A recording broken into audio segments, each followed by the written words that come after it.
கிரியாஸின் அதிரடி ஆடி சேல் 70% வரை தள்ளுபடி. கிரியாஸ், இது நம்ம ஃபேமிலி. தமிழக காவல்துறையினருக்கு மத்திய அரசு விருது அறிவிக்கப்பட்டிருப்பதை அன்னை செய்திகளாக பார்க்கிறோம். சுதந்திர தினத்தை முன்னிட்டு தமிழக காவல்துறையினர் 17 பேருக்கு விருதுகள் அறிவிக்கப்பட்டிருக்கின்றன. விவரங்களை செய்தியாளர் மதியழகன் வழங்க நாம் கேட்கலாம். மதியழகன், மேலும் விவரங்கள்.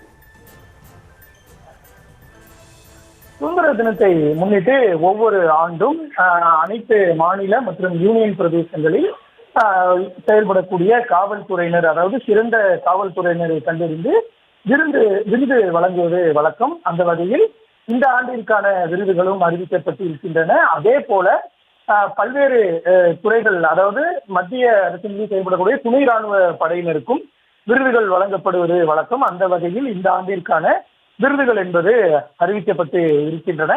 இந்த ஆண்டு தமிழ்நாட்டை பொறுத்த வரைக்கும் மொத்தம் 20 பேருக்கு பதக்கமானது அறிவிக்கப்பட்டு இருக்கிறது. குடியரசுத் தலைவர் மற்றும் உள்துறை அமைச்சகத்தினுடைய காவல்துறை விருதுகள் அறிவிப்பின் கீழ் தமிழ்நாட்டை சேர்ந்த 20 பேருக்கு விருதுகள் அறிவிக்கப்பட்டு இருக்கின்றன. அதில் சிறந்த சேவைக்கான குடியரசு தலைவர் பதக்கம் என்பது 3 பேருக்கு அறிவிக்கப்பட்டு இருக்கிறது. அதே போல சிறந்த சேவைக்கான உள்துறை அமைச்சகத்தினுடைய விருது என்பது 17 பேருக்கு அறிவிக்கப்பட்டு இருக்கிறது. மொத்தம் தமிழ்நாட்டை சேர்ந்த 20 பேருக்கு மத்திய அரசினுடைய விருதுகள் அறிவிக்கப்பட்டு இருக்கின்றன.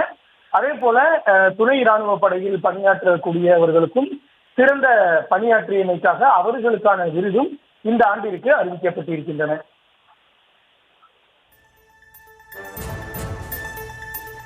விரிவான விவரங்களுக்கு நன்றி மதியழகன். கிரியாஸின் அதிரடி ஆடி சேல் 70% வரை தள்ளுபடி. கிரியாஸ், இது நம்ம ஃபேமிலி.